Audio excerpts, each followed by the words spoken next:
All right, so here we are at the post office. The two new backpacks that are waterproof finally came in. I got the Breakwater Supply, the Explorer waterproof.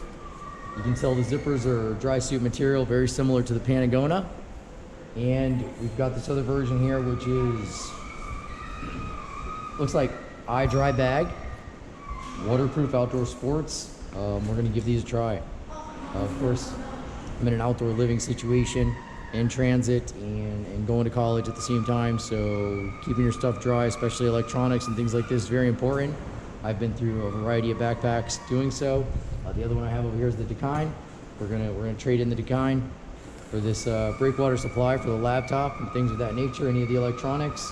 And after wear and tear on the Patagonia, it's time I give it up.